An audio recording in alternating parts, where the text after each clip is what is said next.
day 2 of NGSO. We're so glad to have you in this Zoom room. My name is Elaine Lee. I use she, her pronouns, and I work in VPGE, the Office of the Vice Provost for Graduate Education. I'm going to introduce my colleague Tracy over here as well, who's going to be helping out with the presentation today. Hi, I'm Tracy. I'm the Educational Events Planner with VPGE. Welcome. Awesome, and this is Take the Wheel and Thrive. And in this presentation today, we hope to give you all some tips and resources on how you can thrive in grad school, specifically using our VPGE Wheel, which we'll show you in a second. It's called the GPT framework, but we call it the VPGE Wheel. A couple Zoom tips and tricks before we start. One thing you may have noticed is we are recording this presentation, but don't worry, your faces aren't being recorded. It's just the slides and the speakers, so me or Tracy. And we're recording it so that anyone who might not have been able to make it today at this time can still view the recording later. And also with that, don't feel like you need to take, copious notes. The slides, we're going to try to share the slides on Canvas. And you can also watch the recording later if you want to go back to anything that we've covered.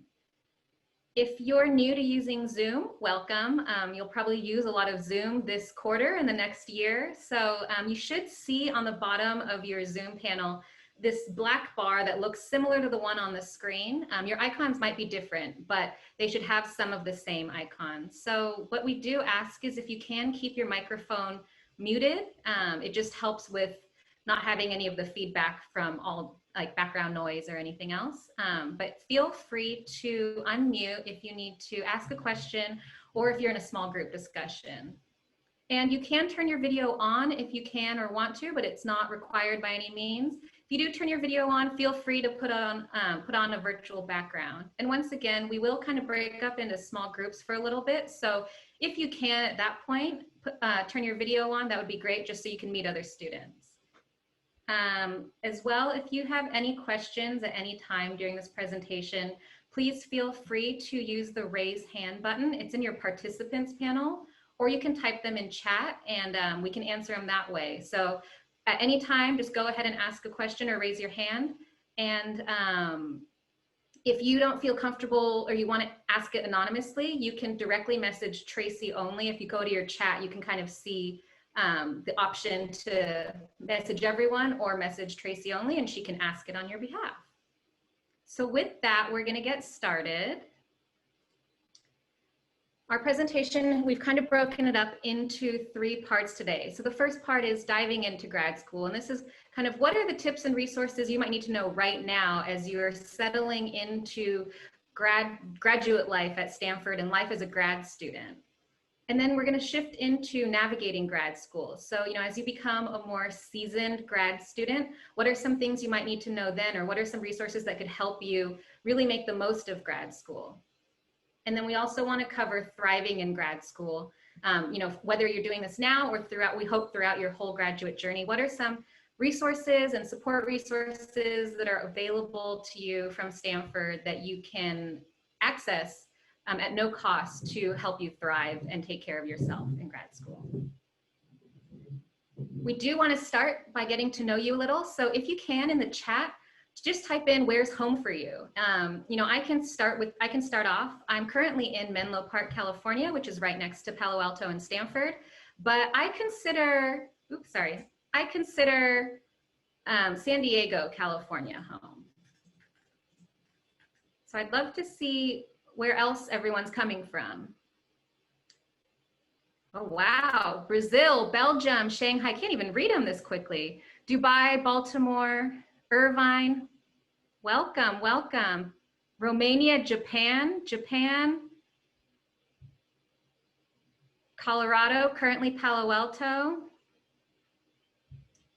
In SoCal, but Bay Area is my home. Welcome. Albuquerque, New Mexico. Lisbon, Portugal, Korea, awesome. Wow, they're still coming in, great. You can keep putting them in. What we're gonna do next is, one big component of new graduate student orientation is the ability to meet other grad students who might not be in your cohort, they might not be in your program.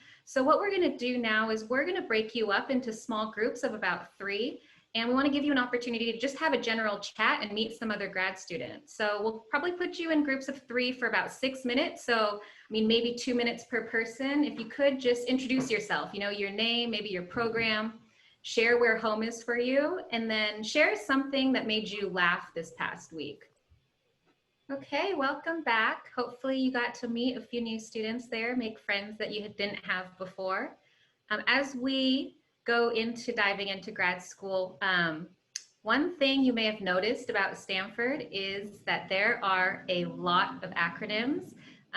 You know, you might be only a few days here in grad school, but you've probably seen a lot of acronyms thrown around. So we do want to play a little game as a group and just see how many of these acronyms you can decode.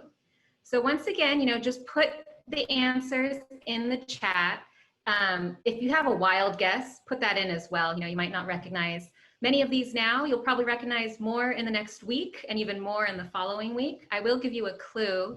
One of the answers is already on this page, maybe on the bottom right of your screen. Graduate Life Office, Grad School of Business. Okay, we've got Community Assistant, Counseling and Psychological Services. New Graduate Student Orientation, SLS, Student Legal Services, maybe. Vice President of Student Affairs, School of Medicine, School of Engineering, question mark, School of Engineering, no question mark. So yeah, depending on all 7 schools have their own acronym. You know, we don't want to leave anyone out. So you might recognize your school up here already. You know, maybe SE3, H&S, GSE, GSB, SOM, SOE, SLS. Any guesses on SLS? Very close with the legal services. School of Law and Societies, Law School, Schwab Learning Center. And there are tons of acronyms that we didn't put on here either. So we've probably left you hanging long enough. Don't worry, Tracy's going to put all the answers into chat. And also, if you see at the bottom of your screen, there is a website for all the acronyms at Stanford. It's called the Stanford Acronym Decoder, shortened to SAD for short. So sad.stanford.edu. And you can just see pages and pages and pages of acronyms. For those who got VPGE, yes, that is our office. We are the Office of the Vice Provost for Graduate Education. And our office, our mission is to expand what's possible in your graduate education. So we sit outside of all the 7 schools and we serve all 9,400 plus graduate students. So that's from all 7 schools, whether you're studying a master's, a doctoral degree, if you're an MBA, if you're a JD, an MD, you're all considered grad students, and we work with all of you. So we try to do this in 5 main areas of focus. We offer academic guidance, we foster diversity initiatives, we award fellowships and funding, we provide professional development, and we facilitate interdisciplinary learning. And we'll go over more of these in depth, actually, a plug for our next event next week, where you can kind of meet more folks in our office and learn more about these 5 focus areas. But this is just a really, really, really general overview about what we do and how we do it. Does anyone recognize what this is? You can just put it in the chat if you recognize it.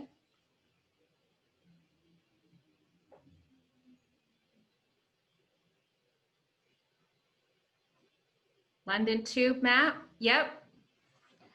Great, so yes, this is a map of the London subway system, the tube or the underground. And we like to use this as a metaphor for grad school. So, you know, there's a lot of different pathways you can take in graduate school. You might be starting from a totally different spot than somebody you just met a few minutes ago. And you all might be going in different directions to different destinations. And that's great, that's totally fine. We want to make sure to stress that there's not one right way or one right pathway to do grad school, and there's not a wrong way. There's just what's right for you at this time. So a lot of the offices that we're going to share about here and a lot of the resources, the point of it is to help you navigate from where you are to where you want to go. So let's say you get to a junction point in grad school, similar to, let's say this over here, Oxford Circus. And there's so many different directions you can go. There's a lot of different offices here and different people here who can help you figure out what's going to be the next stop for you based on your values or your goals or your career aspirations. We do want to mention 6 tips on how to make the most out of grad school. And some of these might seem like common sense, but what we do want to reiterate them because they are important. So the first one is to take initiative. Second one, ask questions. You're not supposed to have everything figured out while you're in grad school. So the point is to ask questions and work to find the answers and ask other people for help finding the solutions. Reach out when you need help, reach out to check on people, reach out to stay connected with everyone. Make friends, engage deeply with your communities that fill your cup, engage deeply with the scholarship that makes you really excited, engage deeply with these big questions that you wanted to come to grad school to try to answer, to think more about. And of course, have fun. Some of you may be here for a year, some of you may be here for 5, 6, 7 or more years. So we hope that throughout this whole time, you're actually spending time to enjoy the journey of grad school and the friends you're making and the relationships you're building, and not just focusing the whole time on the destination, the getting out of grad school. Oops, sorry. And now when we think about the skills and experiences you need to succeed and thrive, I'd love to hear some ideas. You can put them in chat again. What skills and experiences do you need to succeed and thrive in grad school and your career? And once again, I can start us off. In my career, time management is really important. It's really important for me to make sure I'm doing everything when I need to do it, that I have clear expectations about when things need to be done, and that I'm prioritizing the right things. Good communication, openness to others' experiences, social skills, resilience skills, efficiency, making hilarious paper titles, that's a writing skill, of course. You want to make sure you hook people in. Knowing when to ask for advice or help and who to go to for support. Yes, hopefully we can help you a little with that within the Stanford landscape today. Work-life balance, negotiation skills, the ability to accept the bad and work towards the good. Commitment, these are great. And one thing I did want to mention again is, these are skills and experiences you might not have perfected, and you actually probably shouldn't perfect them. You're always learning and developing these, but this is also part of the point of grad school, is to develop these skills further. So, if you come in and your time management could be better, great. You'll learn how to make it work for you. And there's resources here and people here who you can talk to help kind of think about time management in a grad school context that maybe you can take into your career. So thanks for putting all of those in there. Now we wanted to introduce you to this wheel that I alluded to in the beginning. This is the Graduate Professional Development Framework, the GPD framework, or as we call it, the VPGE Wheel. And this graphic of the wheel is kind of a way of thinking about these skills and experiences we just spoke about. What are the things you need to succeed? And we worked across campus to kind of think about what does success in grad school look like? What do we want grad students at Stanford to leave having experienced or developed? And we came up with these 6 kind of bigger buckets of domains, what we call them. And then if you look at the handout that Tracy just put in the chat, you can download that from Box, and you'll see more about these kind of subdomains, like the wedges within each domain. And then we also go deeper into subdomains. So we also actually share this with faculty to help them understand, as they're advising grad students, it's a holistic view of what constitutes success. This specialized content, knowledge, and skills up at the top, we call that the North Star. This is kind of maybe the reason you came to grad school, to really focus on an area of discipline or a field of study. And a lot of what you're going to be doing throughout grad school is advancing knowledge and skills in that area, whether you're here for engineering, computer science, you're here for the humanities, you've come to do scholarship in that area. And on top of all that, there's these other areas that we hope grad students develop while you're here so that you can take what you're learning and take this area that you're an expert in and be able to teach others or share it with others or use it to work collaboratively with people from other disciplines to solve these big problems. The GPD framework is this wheel, but it's also an online tool, which we'll go into, an interactive tool. And what we've tried to do is bring together all these different resources from Stanford and beyond, and these learning opportunities to put it in one place. So you can, let's say, if you're focusing on teaching, you can see all these different resources for teaching and then begin to read articles or watch videos or attend events that focus on this teaching domain. And all the resources on the GPD in the GPD interactive tool also complement what you're probably getting from your home department or program. So, your home department or program might be putting on a lot of events or a lot of professional development that help you specifically in your field. So definitely take advantage of that as well. We have another handout for you that'll also be downloadable, and Tracy will put it on Box, and it's also in Canvas. So if you don't have it now, don't worry, you can get it in Canvas again. And this one is our GPD Quick Start Guide. So it's just kind of to help you get started with the interactive tool online. On the second page, you'll see these profiles of 3 students, Petra, Brian, and Kimia, and they share their stories about how they use the GPD framework to think about skill development for them in grad school at their stages. So this is kind of to demonstrate that it doesn't matter what discipline you're in or what degree you're studying, what degree goal, or what year you are in grad school. You might use the GPD framework and the tools a little differently. But we always kind of recommend these 3 steps to reflect, explore, and dive in. So on the handout, you'll see, Petra is a first-year PhD student in comparative literature. So the domain she's looking at or the skills she's looking to develop might be completely different than Kimia, who's a second-year master's student in electrical engineering. So Kimia, as a second-year master's student, she might be already thinking about career prospects and really focusing on networking and interviewing and getting her resume ready and finding all these different job prospects, or thinking about if she wants to continue and do a PhD in electrical engineering. Whereas Petra, as a first-year PhD student, she might be, she's going to be here for a few years, so she might really want to focus this year on just getting comfortable with her CompLit program and focusing on the specialized content knowledge and skills, finding a rhythm. Maybe she's TAing, so she wants to learn a few teaching tips to help with the courses she's TAing. So we'll also kind of go into how you can use this reflect, explore, and dive in for yourself in the next few slides.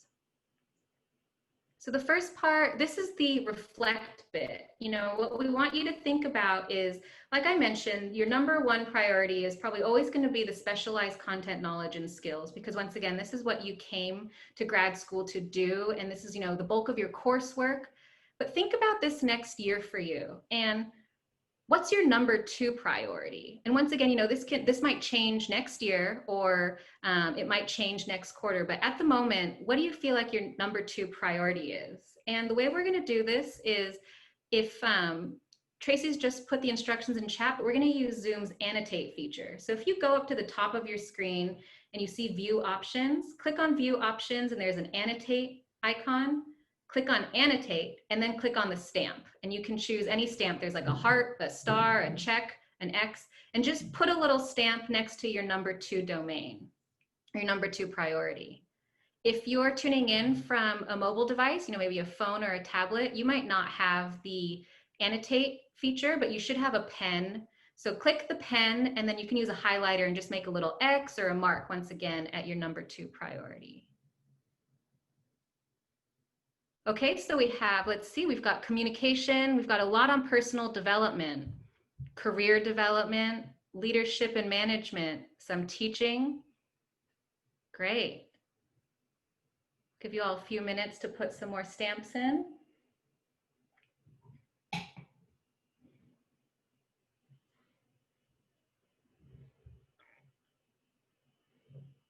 Awesome. So if you can all see the screen with all the stamps, you know, it looks pretty, just seems like every domain is stamped. And, you know, I think most of you coming to an NGSO event are all incoming graduate students. If you're a continuing graduate student, welcome. You're still welcome here, of course. But it just goes to show, depending on, you know, if you're a master's student or a GSB student, depending on how many years you're here, what degree you're seeking, what discipline you're in, this number 2 priority varies for everyone. Awesome. So I'm going to switch the slide. We'll clear those annotations. So that's kind of the reflect bit. And now we're going to go into the explore bit. So the explore bit is, you know, seeing in that number 2 domain or the number 1 domain, what are the resources and learning opportunities in those domains. So the way you can do this with the online tool is you can go to vpge.stanford.edu/framework, and that takes you to this page. If you forget that URL, no problem. If you go to our website, under professional development, you'll see this drop-down menu, and you can choose GPD framework, and it gets you to the same page as you see here. And then if you go to the explore all learning opportunities under start here, you click that, what you're gonna see is something that looks like this. And it's just, it's pages and pages actually of different resources and opportunities that you can further filter. So if you see on the left side, you can filter by the domain. So for those of you who are looking specifically at personal development, you know, you can filter that, and it cuts down a lot of these different recommendations that aren't to do with personal development. And on this page, you'll see it just looks like a whole bunch of events, and the GPD framework has a lot more than events. It's just that all the events have a set time, so they kind of float to the top, and then they fall off the table as the event passes. You can see this screenshot was taken a few days ago. But there's also things, you know, you can explore on your own time. They're not just events that you have to be at a certain place at a certain time. There's a lot of videos, there's a lot of resource lists, there's reflective guides, articles, you know, free memberships to LinkedIn Learning, free access, like free access courses, podcasts. I don't know if I said that one already. So there's a whole bunch of things. And I do want to mention that this is a living tool. So a group of us in VPGE, we look at this periodically and make sure everything is updated. We make sure events are added. If we find another really cool resource for grad students at Stanford, we make sure to add this in. So hopefully it's, you know, the most up to date when you check it, and just wanted to let you know, we're constantly adding more and more stuff in here as we see it. So, you know, as you explore what's available, the dive in bit is kind of either reading those articles, or if you find an event, signing up for the event, putting it on your calendar to really get started on developing the skills in those areas you want to develop. So we do invite you to, you know, when you get a chance, visit our website, vpge.stanford.edu. And like I said, you'll see those 5 focus areas that we went over really quickly in the top. And if you can, you know, explore the GPD framework a little right now, so that when you're ready to use it, or you're really ready to dive in, you're at least familiar with how the tool works and how it's going to work best for you. And hopefully you can sign up for at least one event this quarter. One thing I forgot to mention is all those events, they're not just VPGE events. So what we do is we go and we look at everything that's happening around Stanford with our other partner offices, and we try to put it in one place for you. And the same thing with our website. So you can either find them through the GPD framework tool, or if you go to our website and go to the upcoming events, you should see a list. And once again, weekly, we kind of go through and try to find events that are for grad students, usually free, and help develop in any area of professional development on this wheel. Also, if you're not already enrolled in Grad Connect on Canvas, hopefully you can enroll at vpge.stanford.edu/Grad Connect. That'll take you directly to a Canvas enrollment link. So Grad Connect, if for all of you who may have already, or any of you who may have been on it already, you'll see it's It's a Canvas course that we've created to just kind of help you get situated and settled into grad life at Stanford. And for NGSO, all the events are being put on there. So make sure, there's a calendar feature and you can kind of just easily see what's going on and make sure you don't miss anything. And Tracy's also put that link in the chat there for you too, if you need to. So as we shift into thriving in grad school, we want to talk about what are the relationships and where are the resources that will help you make the most of your time at grad school or help support you while you're here in grad school. One of those big relationships is your relationship with faculty, whether that's your faculty advisor or other faculty you might want to collaborate with. So this word cloud is from a workshop we did with students, and we asked them what makes a good faculty advisor, or what makes a good advisor-advisee relationship. And you can see on here, respectful of others' time, realistic, visionary, communication, empathetic, patient. You can see all of these different qualities, and we share this as well with faculty to make sure that they know what's expected of them and they know what students want for the healthiest advisor-advisee relationship. As you start at grad school, one thing that might be kind of hard to figure out is, how do you even begin a relationship, an advising relationship with a faculty member? How do you approach them? And we have just a couple quick tips on that. Now, of course, you can take one of their classes.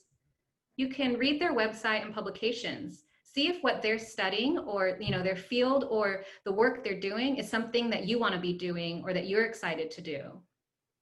Attend their office hours. You can have some casual chats over office hours, and attend their presentations or seminars. So that might be different than taking a class because you might get to see more detail into their specific field of study or their research process, or just see a different side of a faculty member in the way they present to a seminar in a seminar style versus a class style.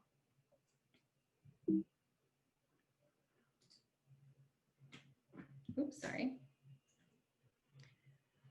Moving on to other people on campus who are here to support your growth and success. So there are a lot of offices and a lot of people here at Stanford who are here to support you in so many different dimensions of wellness and thriving and well-being. And while that's great, it can be really, really, really difficult to figure out who to go to for what. I know somebody mentioned that in the chat earlier. So we kind of tried to create this graphic to show you, to help you map out, where you can go. So we always recommend to start local.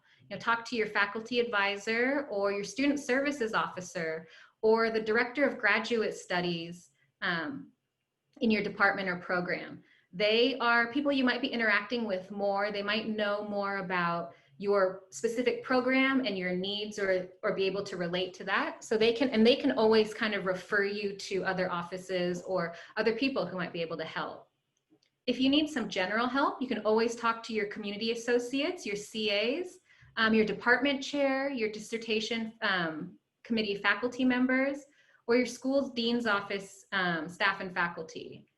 And then if you have specific questions, you can go to a variety of different offices. So you have Grad Life Office, GLOW, our office, VPGE, CAPS, Counseling and Psychological Services, the Academic Skills Coaches with CTL, the Center for Teaching and Learning. You also have the Office of Accessible Education and Schwab Learning Center, and then the Ombuds. So if anyone doesn't know what an Ombuds is a confidential person or resource on campus who you can go to for conflict mediation, conflict resolution. The School of Medicine has a specific ombuds, and then all the other schools go through the university ombud. So these are all really great resources and people to turn to if you ever need help. And all of our offices work really closely together. So if you go to somebody and it might not be the right person, hopefully we can refer you to the right person and get you to the right person to help with your specific question or the thing that you need. If you're looking for one-on-one support, you can also contact a lot of these different offices for different areas. So for learning strategies coaching, The Center for Teaching and Learning, I mentioned it on the slide right before, they do academic skills coaching, and that's kind of like a personal trainer who for your academic skills. So what they do is they meet with you one-on-one. They look at kind of what you're doing now, whether it's about study skills or test preparation or time management, and they help you try different strategies to find what's going to work for you to help you with your learning skills. The Schwab Learning Center is also a great resource if you have learning challenges, and they can meet with you one-on-one and do a lot of the same things. For career coaching, we have 5 career centers on campus. 4 of them are based in schools or programs. So from the bottom, the Stanford Law School has their own career center. The GSB has their Career Management Center, and the Grad School of Education has Ed Careers.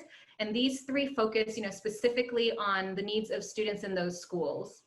And then if you're in the biosciences, there's BioSci Careers as well, who helps you prep for different career paths for biosciences grad students. And then of course there's Beam, which is the campus-wide career coaching center. So all of these offices offer one-on-one career coaching if you need it or you want it. Financial coaching, you can work with Mind Over Money. There's a lot of financial coaches there who can help with things, like budgeting or goal setting regarding budgeting. Well-being coaching, we have the Vaden Health Center. So well-being coaches at Vaden will work with you if you're struggling or you just need some support. They can kind of help with consulting with you and trying to find strategies that will help you thrive. If you do need mental health support, there are 2 resources on campus that offer one-on-one confidential coaching, or confidential counseling. The first one is CAPS, Counseling and Psychological Services. And then there's also a peer counseling through the Bridge Peer Counseling Center. So definitely reach out to both of those if you would like some mental health support. And then for writing or speaking, the Hume Center is another great resource. They offer one-on-one coaching. So whether you're getting ready for a presentation or you're writing a fellowship application or you're writing a paper, you can meet with them and they can go over your specific project and help provide some tips.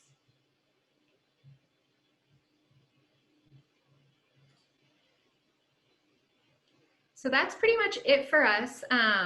We wanted to let you know about a few events coming up where you can meet other folks in our office. So this Thursday, we have Anika Green in our office presenting on top tips to manage grad life. Like I mentioned earlier, next Wednesday, we have a Meet VPGE event where you can meet different folks in our office and kind of go through all different of the 5 focus areas. And then I really hope you can make next Thursday the President's Welcome online. Mark Tessier-Levine, the President, and our Vice Provost, Stacy Bent, will be speaking. And also you'll hear from current grad students and some grad student alumni. Some notable ones are Jerry Yang, who's the co-founder of Yahoo. There's Dr. Ellen Ochoa, who is the former director of the NASA Johnson Space Center. Who else? Charles Schwab, the co-chair of the Charles Schwab Corporation. So we're going to put up a little poll here. We are kind of curious. We want to see what events you're going to be attending or you're planning to attend in the next 2 weeks. So Tracy's going to pop up a poll, and feel free to just let us know. You can select as many as multiple lines. So while she's waiting for everyone to put that in, once again, we wanted to remind you of the 6 tips on how to make the most of grad school. Take initiative, ask questions, reach out, make friends, engage deeply, and have fun.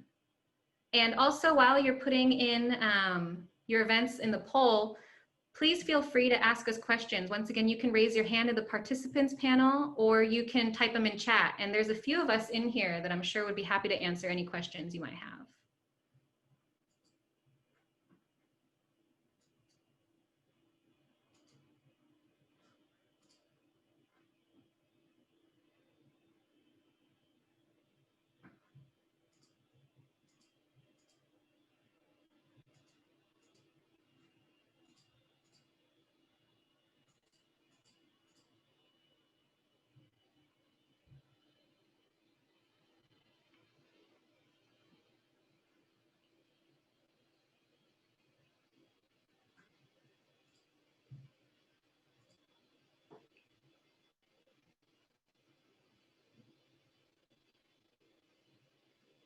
Okay, let's see. Looks like, wow, you're all attending so much. This is great. Top tips to manage grad life, trivia night, speed friending. I've heard a lot of people, a lot of grad students in the past love speed friending.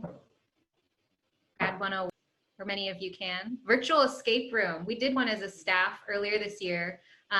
Hopefully the one that Glow has planned for you isn't as hard as the one we did, because we were still trying to figure out the answers like 2 days later. We do have a question in chat. Are there social events you're planning to organize throughout the year, as we students won't be able to meet physically?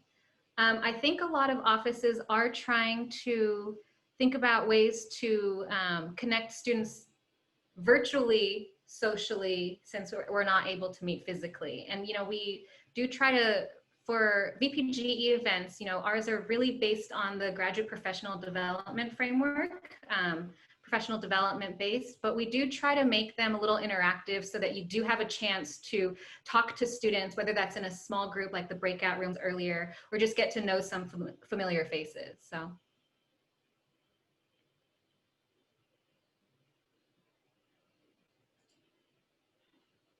One thing I forgot to mention with the one-on-one coaching is all of that is free. And, you know, as far as most of the events on campus are all at no cost as well. So make sure you take advantage of that. Yeah, Blanca in our office also mentioned you may find out a lot about more social events happening via Grad Announce. So thanks for that, Blanca. Grad Announce is, thanks for the transition, Monica. Grad Announce is a monthly newsletter that's sent, it's a monthly email sent from the Grad Life office to all grad students. So you should already be on the list by being enrolled in Stanford.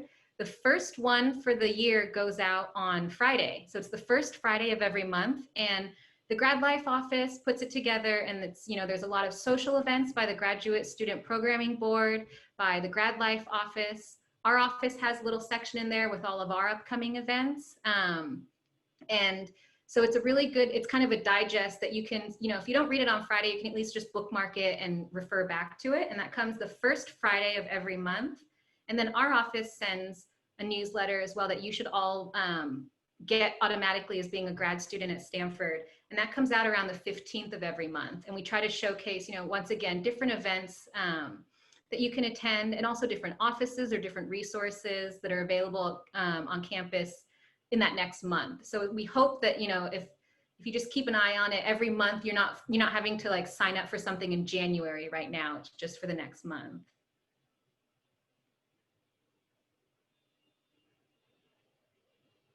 Any other questions?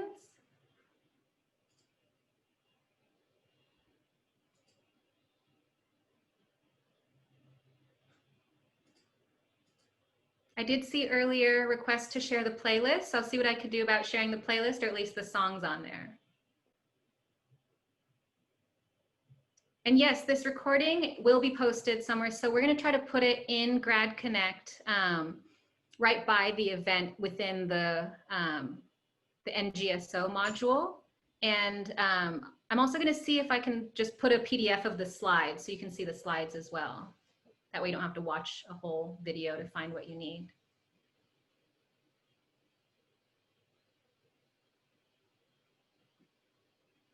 Awesome. Well, we'll stay back a little, the VPGE folks in here. So if you do have any questions, please feel free to just hang out, and you can ask us once again over chat or unmute and in person. But otherwise, you know, we hope to see you at one of these next events, and we hope you have a wonderful 2-week-long NGSO.